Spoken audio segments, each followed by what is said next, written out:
નમસ્કાર મિત્રો, જય હિન્દ, જય ભારત. કેમ છો? મજામાં જશો મિત્રો. ફોજી ધમાલ યુટ્યુબ ચેનલમાં ફોજી ભાઈ તમારું હાર્દિક સ્વાગત કરે છે.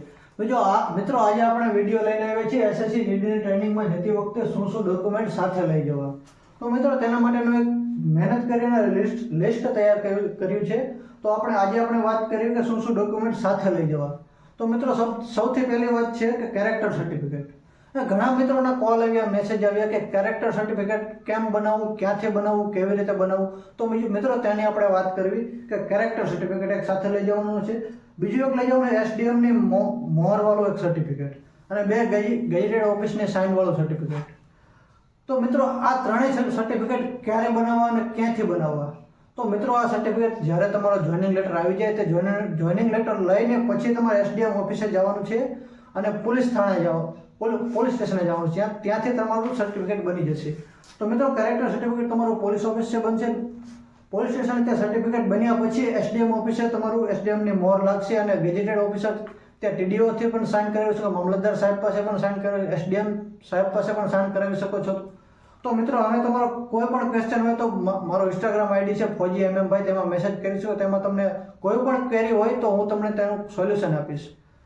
તો મિત્રો પહેલા તો 3 સર્ટિફિકેટ, કેરેક્ટર સર્ટિફિકેટ, એસડીએમની મોહરવાળું સર્ટિફિકેટ, 2 ગેઝેટેડ ઓફિસરની સાઇનવાળું સર્ટિફિકેટ.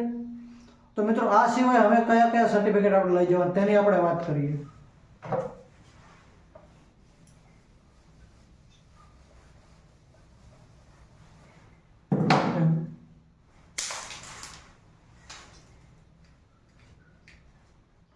તો મિત્રો આ સિવાય આપણે લઈ જવાના થશે કાસ્ટ સર્ટિફિકેટ.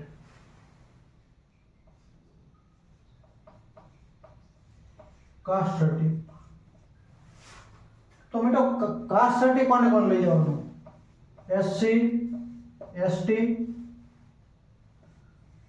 EWS, OBC. મિત્રો ઓબીસી માટે કાસ્ટ સર્ટિફિકેટ ગુજરાતના ઘણા વ્યક્તિઓને ક્વેરી હોય તો ઓબીસી નું કાસ્ટ સર્ટિફિકેટ કયું. તો મિત્રો ઓબીસી માટે કાસ્ટ સર્ટિફિકેટ છે નોન ક્રિમિલિયર.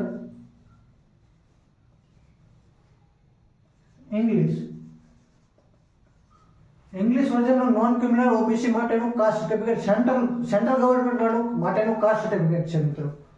તો મિત્રો તે સિવાય આપણે શું શું લઈ જવાનું છે? માર્કશીટ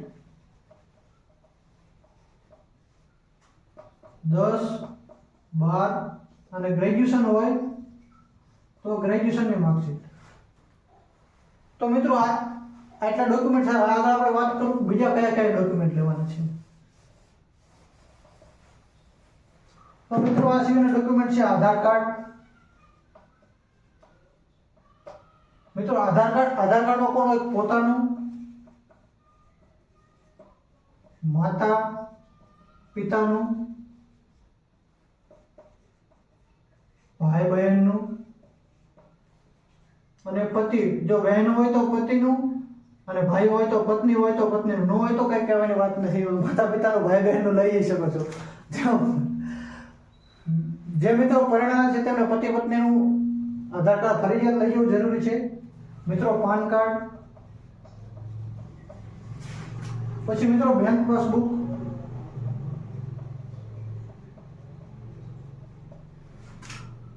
પછી મિત્રો ચેકબુક.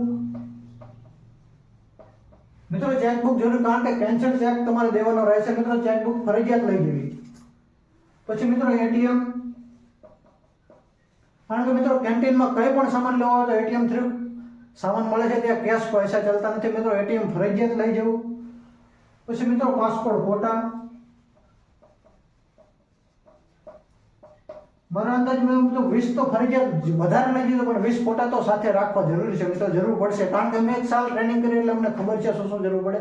મિત્રો 20 ફોટા જરૂર પડશે તે લઈ જવા. મિત્રો 15 से 20,000 રૂપિયા બેંક ખાતામાં. 15 થી 20,000 રૂપિયા મિત્રો બેંક ખાતામાં રાખવા જરૂર પડશે, કારણ કે અમે ટ્રેનિંગ કરવા શરૂઆતમાં અમારે 8,000 રૂપિયા તો મેસના જ ભરવાના થયા હતા અને એ સિવાય 4,000 રૂપિયા જે જરૂર પડતા શૂ વગેરે કીટના ભરવાના થાય છે મિત્રો. 12,000 રૂપિયા તો એ જ ભરવા. બાકી આપણે જે કંઈ વાપરવાની જે કંઈ જીવન જરૂરી વસ્તુ જે કંઈ લેવી એના પૈસા ભરવા થાય મિત્રો 15 થી 20 હજાર રૂપિયા તમારા બેંક ખાતામાં રાખો. રોકડા લઈ જવાની જરૂર નથી મિત્રો, બેંક ખાતામાં રાખો. એટીએમ થ્રુ પૈસા દેવાના છે, ક્યાંય તમારે રોકડા દેવાની જરૂર નથી, બધે એટીએમ થ્રુ પૈસા દેવાના થાય છે મિત્રો. બાકી મિત્રો જે પણ કંઈ ડોક્યુમેન્ટ છે એટલા તમને જણાવી દે. આ સિવાય કંઈ પણ ક્વેરી હોય, કંઈ ક્વેશ્ચન હોય, શું લેવું શું કંઈ સમજમાં ના આવે તો મિત્રો ઇન્સ્ટાગ્રામ આઈડી છે ફોજી ભાઈ, તેને ફોલો કરો અને મેસેજ કરી શકો છો મિત્રો. નહીં તો આ વિડીયોના કમેન્ટ બોક્સમાં કમેન્ટ કરો મિત્રો, હું જરૂરથી જવાબ આપીશ. તો મિત્રો રજા લો. થેન્ક યુ, ધન્યવાદ. જય હિન્દ, જય ભારત.